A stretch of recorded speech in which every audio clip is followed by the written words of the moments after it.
Equipo. Bueno, bienvenidos a este nuevo episodio de la Universidad del Futuro. Es un podcast que vengo haciendo ya hace unos años y hoy nos acompaña Juan David Correa, quien es literato, escritor, eh, y también, pues, como muchos de ustedes los conocen, pues fue exministro de las artes, las culturas y los saberes en el gobierno de Gustavo Petro y entonces es una alegría tenerte por acá. Bienvenido, Juan David, a esta conversación que quisiera hablar contigo sobre unos temas muy importantes que me llaman mucho la atención, además admirando mucho tu trabajo, que para muchas de las personas acá en Colombia inspira también nuevas maneras también de pedagogía política. Siento yo que haces un papel muy importante con estas conversaciones pendientes y bueno, me siento muy agradecido que hayas aceptado la invitación a que conversemos un rato acá en esta conversación. Gracias, Andrés, por la invitación, por el llamado a conversar. Creo que siempre que hay una invitación a hacerlo, es preciso estar disponible. Creo que de eso también se trata no sé si la pedagogía política, pero en todo caso sí la práctica cotidiana de lo que estoy intentando hacer en mi vida. Y es atender en un sentido profundo, escuchar y estar disponible para entablar nuevas conversaciones que siempre abren no solo nuevos vínculos, sino nuevas posibilidades para la imaginación y para aprender cosas de otras personas como tú. Sí, Juan David, muchas gracias. Entonces, sí, bueno, a mí me gustaría primero, como esto es un programa que tiene que ver con educación, que nos hablarás un poco de tu propia educación, ¿cierto? ¿Cómo ha sido esa travesía? Y de pronto algunos elementos que tú sientes que son importantes en lo que eres, en las formas de mirar el mundo, en tu sensibilidad también por la palabra, la literatura, las artes. Y me gustaría primero ese encuadre que es muy importante porque he descubierto en esas conversaciones que he hecho con personas acá en Colombia, pues fuentes importantes de cómo pensar el futuro de la educación en estos relatos iniciales de las personas, cómo han vivido esas experiencias de formación y no solamente en los espacios formales, sino en un espacio más amplio de educación, cómo nos hemos formado y por dónde ha pasado esos recorridos. Me gustaría que habláramos de eso un poco inicialmente. Bueno, gracias por tratar de escuchar el camino que yo he hecho sin saber muy bien, o sin más bien sin tener una idea de lo que entendía o pretendía que fuera la educación en mi vida, porque desde muy niño lo que sentí es que lo que me proponía la escuela no era algo que realmente me interesara.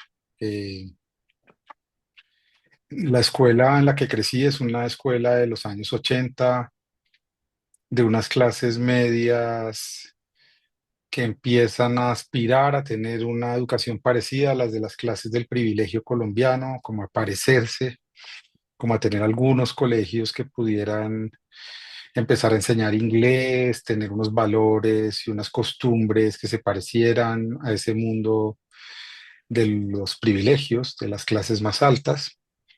Y entonces ahí empecé a sentir las primeras tensiones con respecto a mi propia existencia y a mis propias condiciones de vida, porque la clase media, como lo he hablado con algunas personas, profesores como Ricardo López Pedreros, como Mara Viveros, pues son una abstracción absurda, porque si nos atuviéramos a la definición, por ejemplo, que hace el DANE, de clase media puede ser alguien que gane dos salarios mínimos hasta uno que gane 20. Mm. Y quienes sabemos y estamos atentos a la realidad, pues sabemos que no es la misma cosa, definitivamente que no, que esos universos pueden tener los mismos abismos, obviamente con matices, esto que estoy diciendo, que, que entre esa clase media supuestamente y la gran mayoría de la población colombiana que vive en estratos, digamos, absurdos creados por este sistema y con un acceso muy limitado a bienes, servicios, de salud, educación de calidad, aunque eso pues también tiene matices y ha ido cambiando, pero en ese momento pues obviamente era una distancia muy grande y entonces mi lugar de incomodidad eh, pues nunca se había resuelto hasta hace pocos años, porque siempre había habitado esos mundos muy consciente de que estaba allí como una invitación a pertenecer a una clase social antes de tener una educación. No, la invitación no era tener una educación, sino a hacer una cantidad de vínculos que me permitieran estar en una clase social. Pero esa clase social siempre se me convirtió, que es la mía, en una especie de recurrente sensación de no poder pertenecer, de nunca poder entender sus valores, entender su lógica de afecto, entender su lógica de relación. Eso es importante decirlo porque aunque en la primaria eso se siente de otras maneras, en la secundaria se empieza a imponer como por muchos caminos, en unos casos por los caminos del consumo, lo que tú puedes hacer, lo que puedas hacer, lo que tus papás te puedan proponer para estar más o menos al nivel de otros. Y más adelante, cuando decides qué quieres estudiar en la universidad y decides una carrera como la que yo elegí, que es literatura, entonces la operación se vuelve mucho más evidente en las distancias porque uno intenta empezarse a igualar con los conocimientos de otros que han recibido herramientas y capitales culturales mucho más grandes que los tuyos, idiomas, por ejemplo, más lenguas. Ya tú entras si vienes de un colegio no necesariamente bilingüe, internacional, ya no hablas ni tienes acceso a un tipo de establecimiento educativo que es el que ha primado en la Colombia las universidades privadas, que es el establecimiento educativo de los Estados Unidos, por ejemplo. Entonces, fíjate que ahí yo ya empecé a decir, no, es que yo no quiero ser profesor, yo no quiero pertenecer a este mundo no me interesa. Y empecé a descubrir algo que había visto en mi padre y en mi madre toda la vida, y es que la lectura era la forma de educarse. La lectura era la manera de apropiarme de lo que yo quería saber o de lo que yo quería sentir y no necesariamente la lectura instrumentalizada para obtener como si estuviera extrayendo cosas para mí, sino dejarla actuar en mi cerebro, dejar Mm, que no todo se volviera inteligible, que no todo fuera instrumental, sino que de alguna manera el espíritu de lo que yo iba leyendo a lo largo de mi vida me estaba sirviendo sin saber para qué. No tenía un uso rápido. Y creo que ese dispositivo pues es el que durante los últimos 20 años he tratado de poner en práctica, primero a través del periodismo y al inscribirme en un lugar como periodista es un lugar pedagógico, porque entonces acepté que no iba a ser un académico, que no iba a ser un escritor, porque no tenía esa autoridad, y que en cambio un periodista que empezó a ser un lugar un poquito como de menor valía para ese mundo intelectual, me permitía ejercer un derecho que cada vez me parece más esencial y que tenemos que activar en todos y es el derecho a no saber, a tener curiosidad por saber, pero a hablar desde el no saber, mm, no a seguir hablando desde la pretensión de que yo sé algo y entonces hablo contigo desde algo que ya sé. Y esa idea de ser periodista empezó a fascinarme porque yo podía preguntar todo y ese lugar me lo legitimaba, el periodista pregunta. Y a veces se hace el que sabe para preguntar, pero en todo caso no sabe. Y eso me parece muy interesante porque en el fondo es una idea filosófica, ¿no? El diálogo es una manera de aprender si uno escucha y trata de interpelar al otro desde sus preguntas.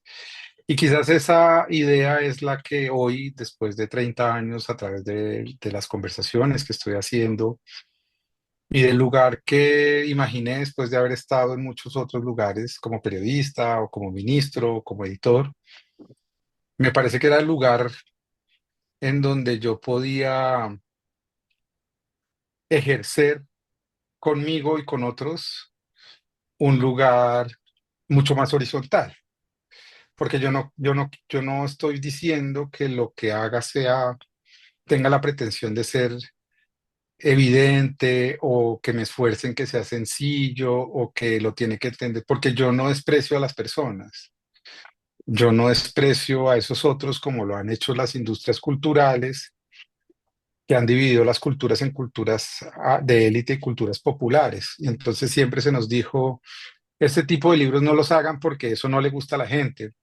La televisión colombiana es un buen ejemplo de ello. Dejen de hacer telenovelas regionales porque ahora nos tenemos que igualar como en una manera de ser, no sé, medio mexicana, narconeoliberal, siliconuda, colombiana. Es decir, igualarnos por lo que ellos suponen somos. Y somos, me incluyo porque yo no pertenezco a ellos. Yo no pertenezco a los dueños de nada. Entonces estoy en la mitad quizás, pero no estoy en ninguna mitad porque también eso es falso. Estoy en el mismo lugar, aunque me traten de una manera un poco más considerada.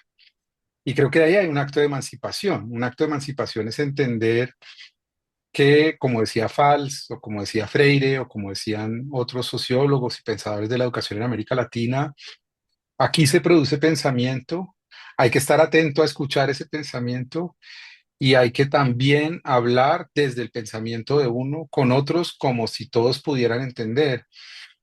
Y ese ha sido como mi lugar también de emancipación. Es una suerte de idea de que toda esa incomodidad que cargué todo el tiempo, de timidez, de miedo, de que, uy, no sé inglés, entonces aquí en este festival pues no voy a poder hablar, necesito traductor, o uy, sobre este tema filosófico yo no sé lo suficiente porque no soy posmoderno, porque no soy no sé qué.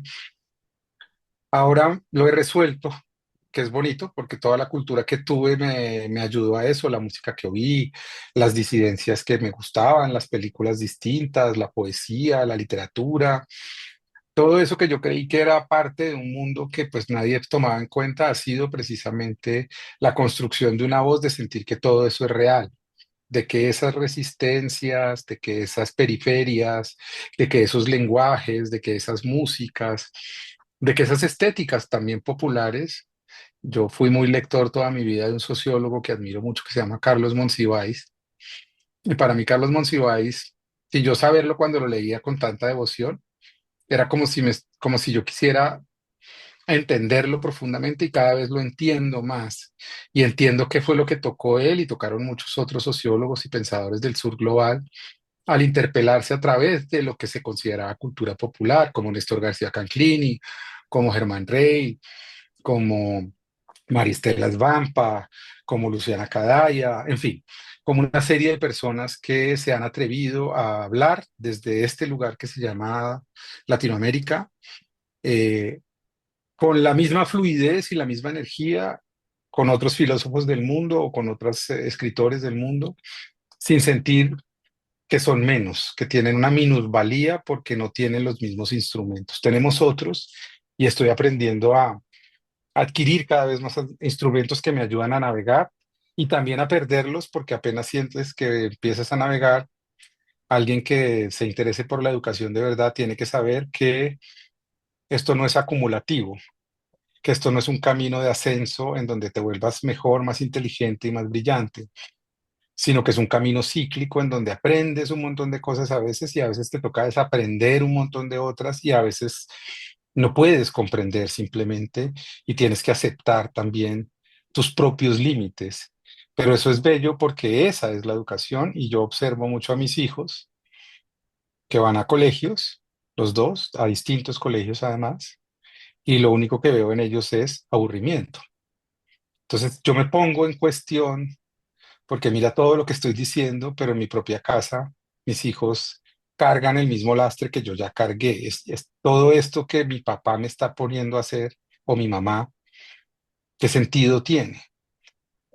Ahora, solo termino con esto. Algo que tienen ellos que no tenía yo es que yo les he dicho que yo sentía lo mismo. Y les he dicho que es legítimo sentirse así y que es legítimo que sientan que eso no sirve para nada y que es legítimo que lo que más le guste es jugar y estar con otros y salir de noche, en el caso de mi hija adolescente, que eso es legítimo, que me parece que ahí está la gracia de todo eso, lo demás aburrido, que ese vínculo es importante y que ese vínculo es pedagógico.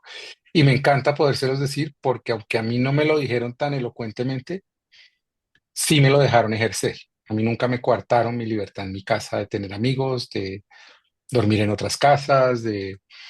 Me dieron responsabilidades. Y creo que eso pues es un momento de la vida mía que me ha ayudado a que la educación no sea una pregunta sobre otros, sino una pregunta sobre mí mismo. Sí, me parece maravilloso, Juan David, lo que compartes del no saber y de la relación también de uno con otras personas que inspiran a esa conversación. Yo creo que algo muy auténtico de este tiempo y que se da también en lo que estamos haciendo, que es generar conversaciones con otros sobre temas que son relevantes, sobre cosas que de pronto en la educación formal no se están hablando, pues es un gesto como muy de improvisación con el otro, que uno puede escribir algo en una revista, en una publicación, en un libro, pero como que la conversación tiene algo vivo que me llama mucho la atención y a mí me gusta hacerlo porque también me da como inspiración para las otras cosas que tengo que hacer, dialogo y creo como confianza, amistad y la posibilidad de algo que yo me estoy soñando con esta Universidad del Futuro, que es empezar a hacer colaboraciones con personas en diferentes partes de América Latina para complementar a esa educación que se tiene y que la gente pueda llegar ahí a lo que Iván Illich en los 70 pues quería mucho, que era crear redes de de personas que quieren aprender con otros de maneras más libres, más espontáneas, y es algo que a mí me seduce mucho como pedagogo, como artista, y estamos como en esa búsqueda. Por eso es que estoy haciendo esas conversaciones, porque siento que en el diálogo hay algo muy sincero y siento que es una herramienta muy importante, así como nos formamos nosotros leyendo a libros, siento que estas conversaciones también pueden volverse materiales muy importantes y por lo menos lo que tú haces, para mí ha sido muy importante encontrar con gente que no conozco y ver también algo que yo te quiero como reconocer, y es esa capacidad de escucha y de formular preguntas que es tan importante para la educación. Yo a veces veo tus conversaciones y siento cuál fue la formación, y por eso te preguntaba mucho por esa trayectoria inicial que te hace esa persona como que pueda escuchar al otro y poder improvisar con el otro y aprender con el otro juntos, y eso es algo que hacen mucho los maestros. Entonces, eso quería ponerlo como en relación, porque ahorita viendo un poco los diálogos que tuviste en Santa Marta, y me gustaría hablar un poquito de eso y también de ciertos acontecimientos también importantes donde confluyen para ti la escritura, el periodismo, que la verdad no lo conocía, pero ya en esta conversación también invito también a conocer también pues parte de los escritos que has hecho, y uno especialmente ahorita que se está hablando mucho de lo de Armero, un texto que publicaste, me gustaría que comentaras un poco sobre eso y el lugar que tiene también la literatura para narrar esas cosas que de pronto no hemos procesado como sociedad. Me gustaría hacer ese viraje para conectar con eso que vienes hablando sobre duelos colectivos no realizados, sobre una ignorancia también que tenemos sociedad sobre cosas que han pasado y el papel que tiene el arte, la escritura y el periodismo para conectar con esos procesos. ¿Cómo ves tú esa conexión? Pues fíjate que escuchándote tú mismo como que diseñas en tu planteamiento como el camino de la respuesta que me estás pidiendo porque ya la has pensado. Y cuando me preguntas que cómo yo adquirí mi capacidad de escuchar, Ujú, yo, yo te diría una cosa. Primero creo que yo no me siento un maestro, yo me siento un aprendiz. ujú. Y ese es mi lugar. Y eso me gusta, eso lo dice un filósofo, el aprendiz como maestro. ¿Quién lo dice? El aprendiz maestro. Es que no sé si es Bruno Latour Jacques o Rancière, yo. creo. Es Rancière, sí. Mm, Es Rancière el que dice eso. mm, Y ese lugar me interesa, pero no por falsa modestia, ujú, sino porque el verdadero, digamos, la persona que quiere aprender, mm, que creo que es la gran pregunta, si se pone en el lugar de la maestría, ya no aprende nada, porque lo único que quiere es dominar algo para poder hacer algo con eso. Y creo que la verdadera filosofía que me interesa, y filosofías de muchos órdenes, filosofías indígenas, filosofías del norte global, filosofías y devaneos filosóficos de heterodoxias, diálogos entre sur y norte, mm, son esas filosofías que se atreven a como a volver el mundo un poco opaco a través del lenguaje para que tengas que tomar dos decisiones, que es lo que me ha pasado. con la filosofía ahora. Ujú, Y las decisiones son o entras y te abandonas y eres capaz de decir, estoy navegando en un lugar que no entiendo, y entonces entiendes que el dispositivo de las artes y de la literatura es ese, que también funciona para la filosofía. Es decir, lo que pasa cuando tú empiezas a leer un texto literario es que haces un pacto con ese texto y le concedes que le vas a creer. Si no le crees, te vas. Dices, no, yo no, no me gusta, no entro acá, no voy. Pero si te vuelves un lector, entiendes que ese es el dispositivo que se activa siempre. Entras y si entras de verdad, sientes una emoción, como que pasa en algo en ti, mentalmente y espiritualmente, y quieres estar ahí, quieres volver a ese libro, a esa experiencia. Y después, cuando acabas ese libro, quieres buscar algo más como eso. Y entonces empiezas a construir vecindarios, ciudades de mm, vecinos, de libros vecinos, que van creando como tu propio camino y tu universo de posibilidad en la lectura, ¿no? Eso hasta un momento era como la manera mía de funcionar.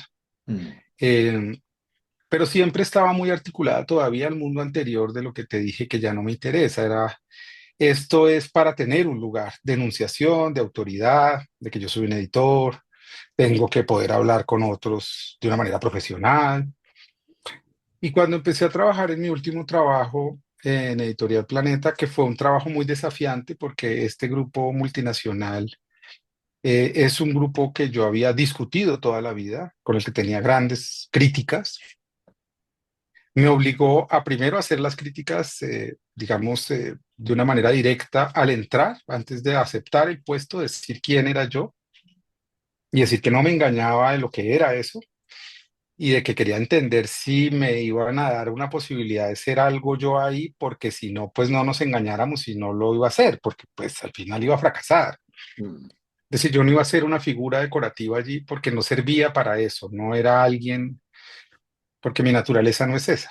Yo quiero hacer cosas, quiero hacer buenos libros. Entonces me dieron el espacio y al darme el espacio, entonces lo que activé fue la otra manera de pensar y era, bueno, ahora yo tengo la responsabilidad de ofrecer un catálogo mm, y tengo otra vez una disyuntiva y es, o yo me paro bajo el lugar de que todo lo que yo hago es bueno, porque yo soy, porque tengo experiencia, porque dirigí una revista, porque o yo me paro desde el lugar de la incertidumbre y me abro lo suficiente a muchas posibilidades de libros literarios, poéticos, de ensayo, de historia, de filosofía, de periodismo, de política. Y entonces ensayo algo y es lo que también ensayé en el ministerio, es no puede primar la idea que yo tengo del mundo sobre un catálogo o sobre un país y sus culturas. Tengo que darle espacio porque yo me puedo equivocar en mis percepciones, yo me puedo equivocar en mi gusto, yo me puedo equivocar.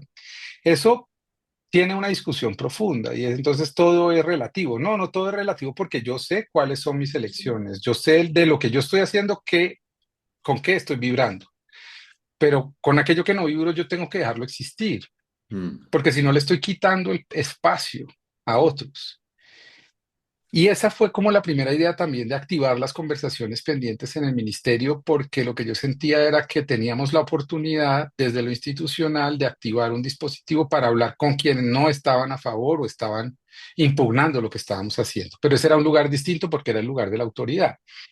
Y eso lo intentamos hacer. Y se hicieron conversaciones sobre la declaratoria del sombrero de Pizarro y entrábamos en debates contradictorios. mm, Pero cuando salí, que es algo que me escribe la gente en el YouTube, ¿cuándo va a invitar algo de derecha?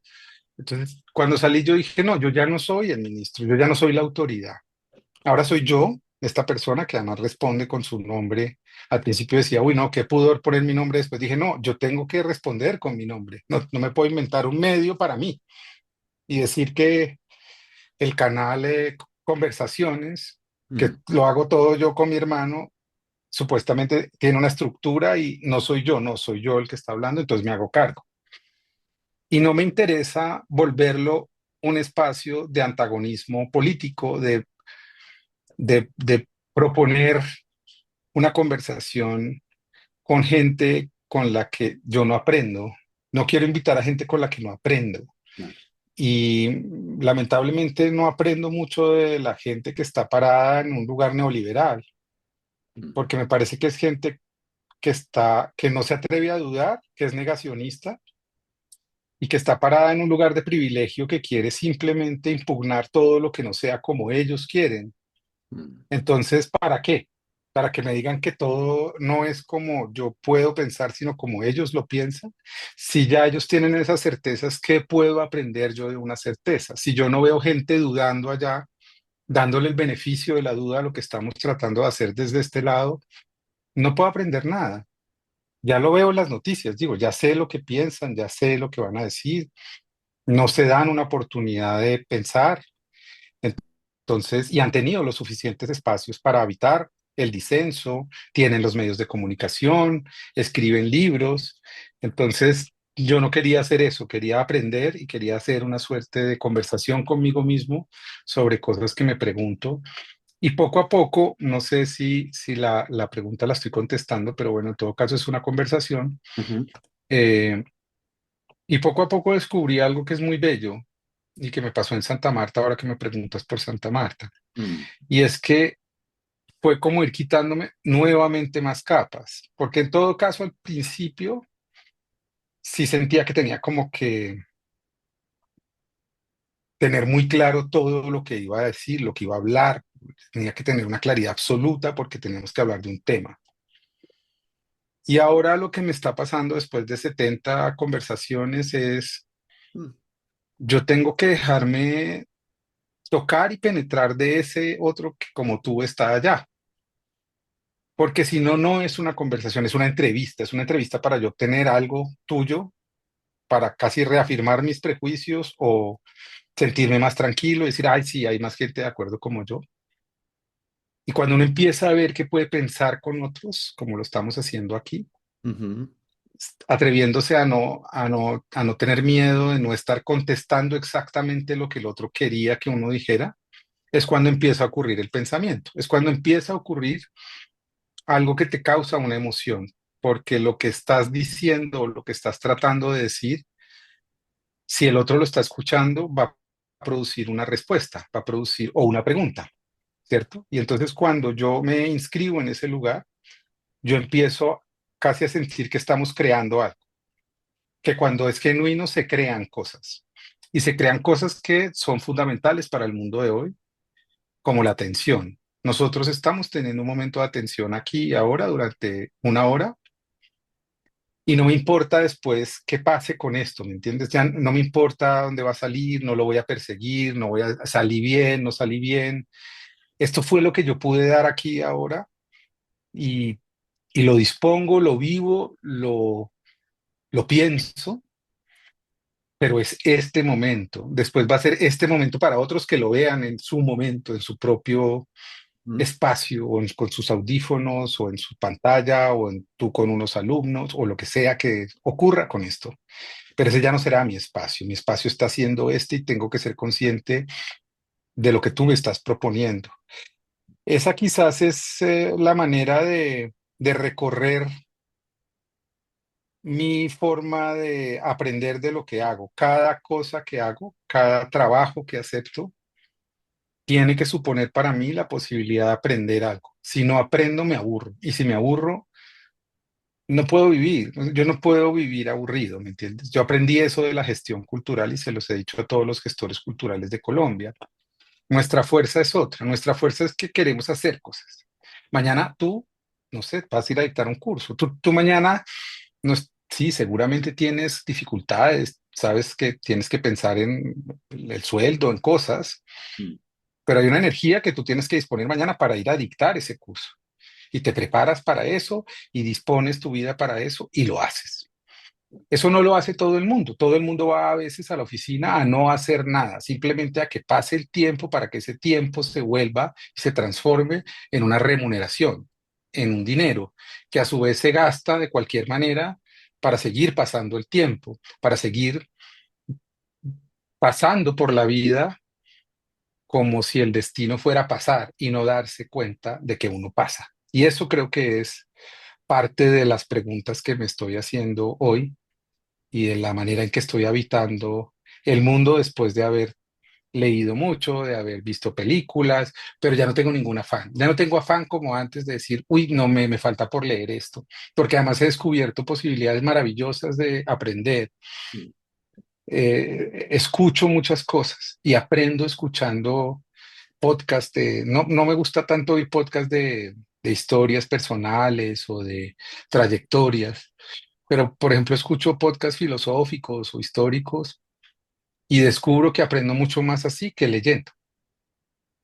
Y la experiencia literaria está un poco suspendida porque quizás mi magia, yo no puedo escuchar literatura, yo no puedo verme un audiolibro, la vorágine no me la puedo escuchar, me la tengo que leer. Lo literario no es una escucha, la historia, la filosofía es una escucha. Lo literario para mí es una especie de música leída. Tengo que entrar con los ojos ahí para poder oír, para poder entrar a oír. Entonces, nada, es un momento, como dices tú, muy desafiante para todos, en donde todos estamos intentando maneras de estar aquí ahora, de hacernos preguntas, de aprender los unos de los otros y quizás de volvernos un poco también más afectuosos, más, porque es que la conversación crea vínculos. mm, Yo esto lo hago contigo acá porque, bueno, es tu propuesta y me parece que lo podemos hacer así, pero por ejemplo, la primera condición que me impuse para la conversación es no haré conversaciones virtuales, no las haré. No puedo porque no es lo que quiero hacer. Entonces, pues eso me limita porque solo es como Bogotá, pero es mi condición. Yo quiero ver a la gente, mirarla, ver cómo suda, ver si para dónde mira, qué hace, porque todos esos son signos que hay que leer. Y finalmente, para contestar el tema del libro y del barro y el silencio y Armero y mi ejercicio, yo creo que ese libro para mí es importante es porque quizás representa un momento en la vida en donde yo por primera vez escribí un libro desprovisto de la sensación de que lo estaba haciendo para un mundo, digamos, literario, o para una gente, o para estar en unos lugares. Ese libro lo hice para mí, para mi mamá, y para mis hermanos, y para mis abuelos. Realmente lo hice para eso. Esa fue la idea. Entonces no me importaba lo que pasara. Tan es así que el libro salió en la editorial Seis Barral en Planeta en el año 2010 por primera vez hace 15 años, y esa editorial entró en crisis después del uribismo, porque eso fue un poco el cuartel general del uribismo, porque querían el tercer canal y bueno, tenían unas relaciones muy profundas. Y a los 4 meses de salir el libro ya había vendido como 500 copias, es decir, le estaba yendo más o menos bien. Me llegó una carta y me dijeron, vamos a picar su libro eh, o cómprelo a precio de costo, porque si no lo vamos a picar. Yo sentí una tristeza y una sublevación muy grande, pero también me di cuenta de algo. Si lo que yo estaba diciendo, verdad, es que ese libro era para mí, tenía que comprarlo y lo compré como 800 ejemplares que quedaban a precio de 3.000 pesos, pues no era tan difícil comprar todos esos ejemplares. Y entonces pensé, pues el libro tiene que ir es a las bibliotecas y lo regalé todo a la Biblioteca Nacional para que lo mandara a las bibliotecas públicas y ahí el libro pues ha existido. Y es la manera mía de decir que ese dolor que vivimos como familia hace 40 años, tenía un sentido profundo si éramos capaces de darle un lugar en las palabras, de nombrarlo, de nombrar no lo que había pasado, sino lo que nos había pasado a nosotros. Y eso nos daba también la tranquilidad de haber hecho algo, porque como no pudimos enterrar a nuestros muertos, porque no pudimos darles un lugar, porque no pudimos saber qué se hicieron esos cuerpos que se perdieron esa noche, por lo menos ya sabíamos que para nosotros tenían un lugar que era ese libro. Y ese libro es el lugar que le dimos mi mamá, yo, mis hermanos, mi esposa, mis hijos, a ese duelo y ahí pues lo llevamos. Y eso es verdaderamente importante para mí, saber que ese libro está vivo. sí, a mí me hace preguntar sobre ese lugar de la comunicación como en la reparación simbólica y en cómo el arte también y otro tipo de relatos y de literatura nos puede hacer conectar con otras cosas de que la política todavía no logra comprender y por eso sí me siento muy fascinado en conversar con personas, con artistas y con personas de la cultura porque creo que mantienen todavía algo ahí como unos lugares donde pueden las personas entrar a conversar y a poner algo también de sí y también a activarse también en su agencia política. Creo que muchas de las cosas también que veo en ti también y que me gustan mucho es que tienes una formación política amplia y yo creo que mucha de esa formación también la has aprendido mucho con la literatura. Creo que ha sido Sí, como... tienes Mm, razón y me encanta que lo digas porque yo creí que no, yo creí que eso no era para nada una formación política. Yo decía, bueno, esto es como la evasión de lo político, esto es como el mundo paralelo de la política, porque también el neoliberalismo le quitó esa potencia a la literatura, quiso convertirla como en un artefacto de estudio independiente, que era puro lenguaje y que no tenía que ver con nuestra vida, sino con la imaginación de lo posible o de lo imposible, de lo peor o de lo mejor, y eso pues nos ayudaba a activar algo que llaman la imaginación moral, es decir, podemos imaginar que Raskolnikov es un asesino y entonces eso pues es un mecanismo mimético que es interesante, pero creo que esa historia o esa explicación hoy se me volvió insuficiente, porque bien lo dices tú y me encanta que lo digas. Lo que perdió el arte en general en los últimos 30 o 40 años ha sido su capacidad de politizarse profundamente. No asumir que la política no es el ejercicio electoral o de gobernanza, sino que la política tiene que ver con nuestras formas de organización, con nuestras formas de existencia, con nuestras luchas por ciertos derechos y causas. Al desconectar eso, evidentemente nos dijeron, ustedes son como una Arcadia, como se llamaba la revista que hice, en donde ustedes allá viven felices, pero ustedes no tienen nada que ver con este mundo. Y evidentemente eso es completamente falso porque cuando yo llegué a tener un lugar de poder, lo que empecé a descubrir es lo que tú me acabas de decir. ¡Wow! Todas estas historias, todo esto que yo tengo en mi cabeza, me sirve para estar acá. Es perfecto. Puedo leer este mundo con unas sutilezas, ¿cierto? O sea, pues empecé a ver que Shakespeare existía, ¿sí? Que los mitos griegos eran verdad, que la forma de traicionarnos los unos a los otros son una estrategia mítica, están en nuestra imaginación humana, no están en lo que decidimos hacer hoy. Hacen parte de un relato del cual quien ha leído más, pues coge mejores partes, pero quien no ha leído, por ejemplo, y eso es maravilloso, por eso sirve la literatura, tú lo empiezas a leer como literatura inverosímil, es decir, ¿por qué le creen esta excusa a esta persona si este relato no se sostiene de ninguna manera? Y empiezas a ver el cinismo de la política, y es, esta persona cree lo que está diciendo, ¿en serio? No, él sabe que no lo cree, pero es tan buen actor, o más bien hizo creer a todo el mundo que eso era ser buen actor, que eso era ser político, y ha convencido a todo el mundo que la mala literatura, que la mala actuación, que el mal teatro son el sentido común, no lo extraordinario, no la gente que puede decir otras cosas, que puede habitar esos mundos con más sutileza, con más cariño, con más cuidado, pensando en los demás, pensando que las instituciones no son nuestras. Pero como hay esa mentalidad de propietario, de individuo que necesita imponerse una y otra vez, tú ves que los relatos cada vez son más disparatados. Coge cualquier político, ponlo en el escenario de hoy y mira su relato en los últimos meses y verás que el relato, si tú eres juicioso, porque tú eres lector, lo sacas de todo y lo pones solo, dices, está lleno de imprecisiones, está lleno de mentiras porque en el capítulo uno dijo una cosa y ahora está diciendo la contraria y todos estamos creyendo lo que dijo hoy sin entender que hace 8 meses dijo otra cosa. Y no nos importa, no nos importa que César Gaviria abrace hoy a Álvaro Uribe cuando le dijo que era el jefe de un aparato totalitario y paramilitar.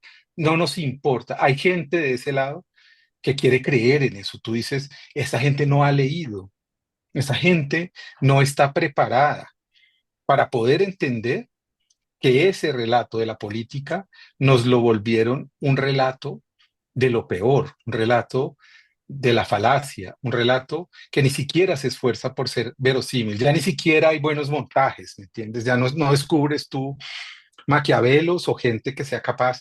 Trump es un tipo desnudo en bola, fumando, tomándose un whisky y bombardeando lanchas. mm, Eso no necesita de ninguna imaginación, eso no necesita de ningún relato. Eso es el absurdo de esta época en donde un relato de esas características se puede imponer sobre los demás y tú dices, ¿y quiénes somos nosotros viendo esto? Entonces ahí la política se me convirtió en un horizonte bellísimo porque ya no lo veía como el horizonte de lo peor, de esa gente horrible, de ese clientelismo que está lleno de eso, sino el ejercicio posible de llegar ahí para por lo menos en los pequeños espacios en donde estuve, hacer lo contrario, tratar de hacer un buen relato, tratar de hacerlo bien.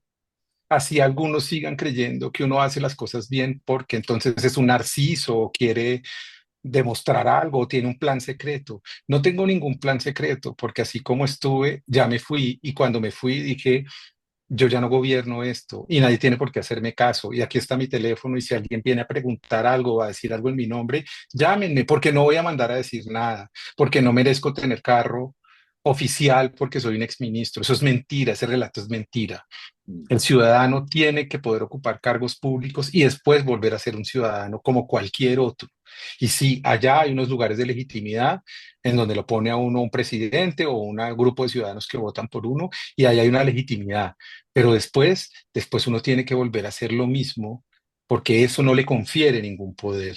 Y el que cree que eso le confiere un poder es alguien que ha visto muchas malas películas y ha leído muchos o pocos buenos libros. Es alguien que es capaz de creerse la tontería de que algo te puede hacer más poderoso. Y se lo creen. Y entonces estamos en unos problemas muy complejos. Sí.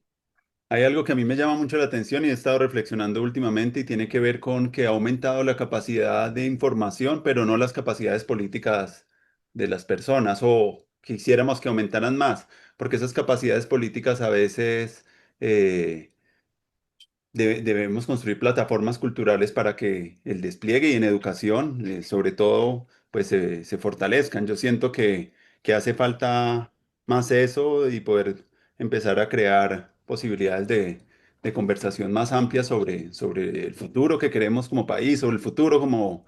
De ahí nace la Universidad del Futuro. ¿Cómo nos podemos imaginar la educación del futuro? ¿Qué elementos tendrían? ¿Cómo, en qué lugar nosotros queremos conectar el propósito que queremos en lo que viene y cómo fortalecer la sociedad civil, porque yo siento que es muy facilismo, hay un facilismo también en como en exteriorizar el mal en los otros o en decir que las cosas no cambiaron rápido, porque también nos hemos equivocado mucho, siento yo también en cómo funciona y se da el cambio cultural y a veces queremos que las cosas se den de maneras rápidas y siempre como muy exteriorizados, pero no como desde nuestro propio relato enunciar como esa transformación cultural. Me gustaría que habláramos en lo que nos queda un poquito de esas transformaciones culturales que requiere el país y cómo la ciudadanía y las personas podrían comprometerse más en gestos y cómo desde la política se podría incentivar más eso, porque yo siento que ahí hay un buen escenario para unos incentivos para dar esa transformación cultural y tú lo has hecho y yo lo he escuchado mucho en varias conversaciones donde tú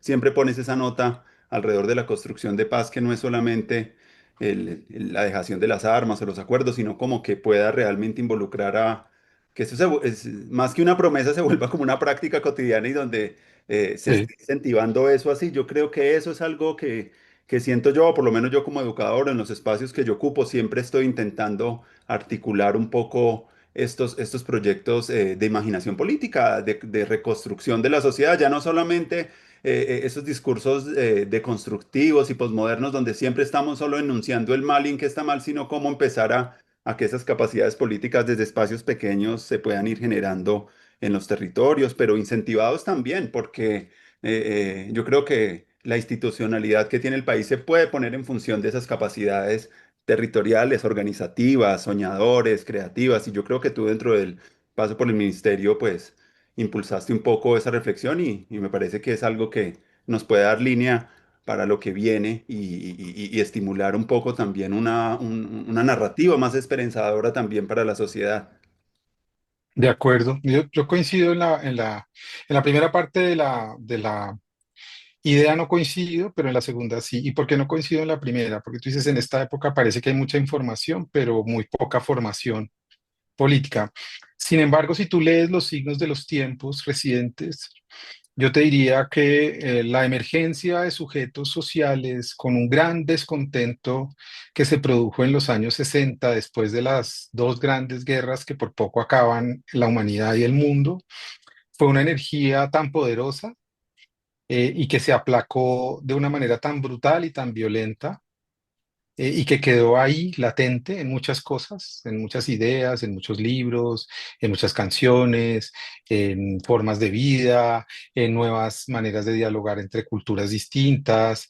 Y eso todo quedó allá tan sumergido que para mí el signo de este tiempo precisamente es que los jóvenes de este tiempo, a partir de los estallidos de 2019 y 2021, nos trazaron el camino a aquellos que queríamos hacer algo, pero no entendíamos cómo.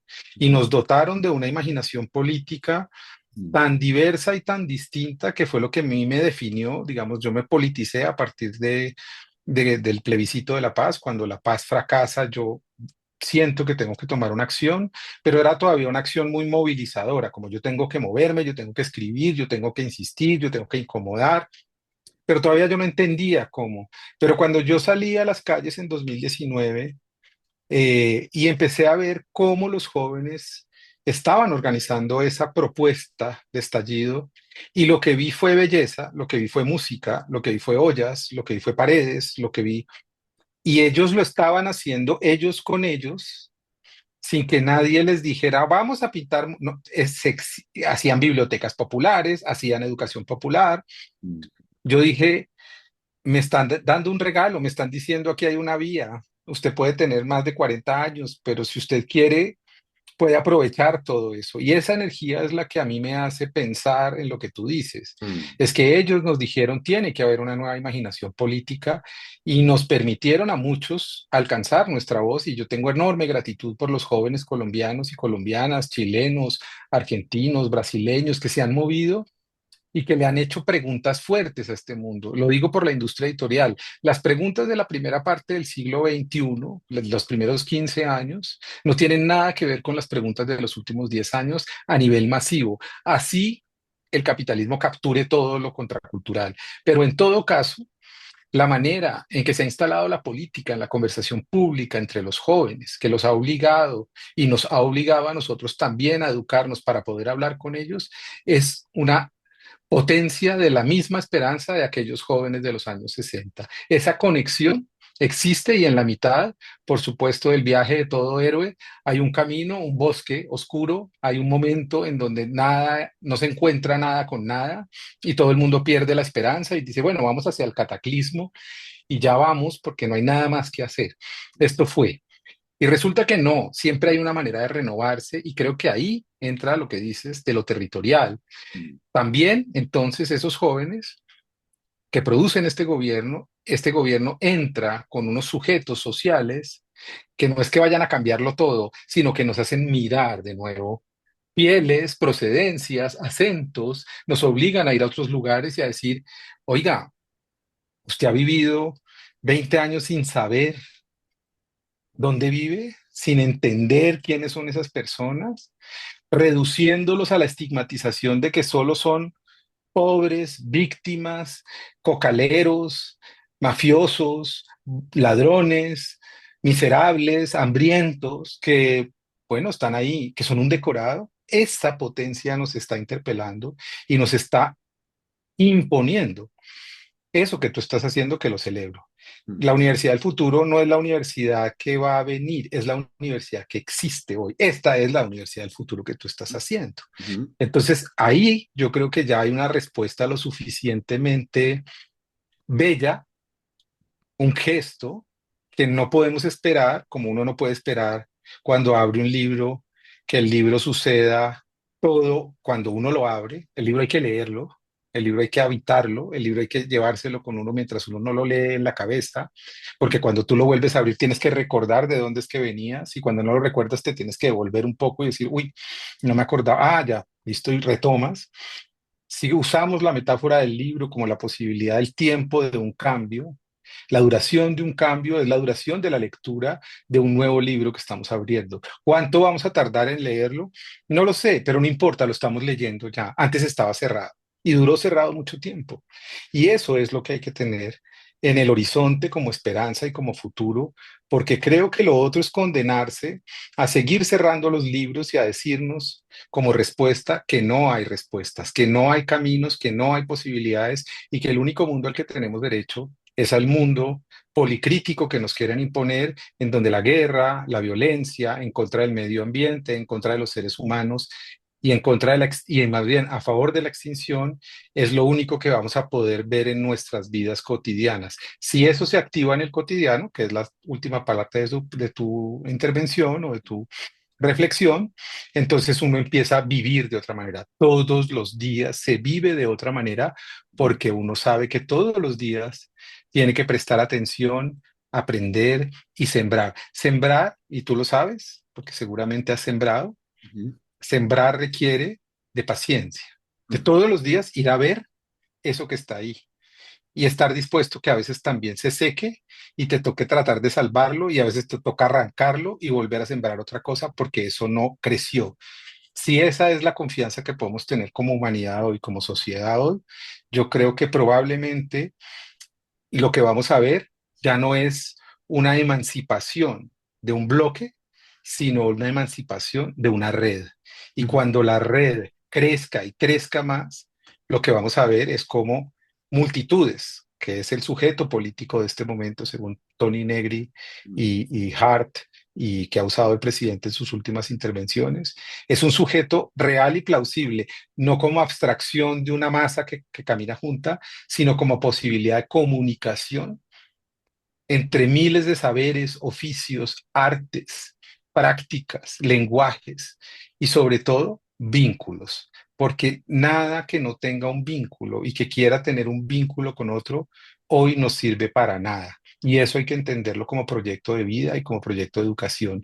Si no creas vínculos todos los días a través de lo que aprendes, no estás aprendiendo nada. Creo Sí, que eso podría ser como el marco final de nuestra charla. sí. Una última como recomendación también para finalizar esta conversación contigo. Bueno, algunas recomendaciones de pronto algunas películas o novelas que puedan describir el mejor el momento en que estábamos pasando como país. Sería interesante conocer, porque veo que tú conversas también mucho con artistas, con cineastas. Por ahí estuve empezando a escuchar esa conversación con Lucrecia Martel, esta Ujú, directora que por ahí me acuerdo de La Ciénaga y quisiera ver, ujú. bueno, Sama la empecé pero no la he terminado. Es una directora que también me gustó mucho esa reflexión que hacía, que independientemente de lo que estaba pasando en la Argentina y que ojalá no vaya a pasar acá en Colombia, y la invitación a seguir haciendo arte, a hacer películas y como cada vez no perder como ese impulso creativo, es algo que ya mencionaba en esa conversación contigo. Entonces, de pronto, ya para cerrar, si nos pudieras de pronto compartir algunas obras o películas que de pronto sean interesantes para quienes escuchan esta conversación, pues puedan tener también cómo nutrir su pensamiento, su alma y su potencia también. Mm, Pues no podría tener como un catálogo disponible, pero sí pudiera decir algunas cosas como mm, para quizás recomendarle a la gente, a los creadores y a quienes están ávidos de conocimiento y de ver algo que los sorprenda, que nada que los sorprenda está afuera, que todo lo que los pueda sorprender ya están ustedes. El asunto siempre, y eso lo decía Stanislao Zuleta, es leer desde sus propias circunstancias. Hay que observarse, entender dónde está uno, qué está mirando, qué lo está preocupando, qué lo está sacando de quicio, qué lo está problematizando, qué lo está aburriendo, qué lo está conflictuando, qué no lo está dejando vivir para empezar a buscar y a tirar de ese hilo toda suerte de expresiones.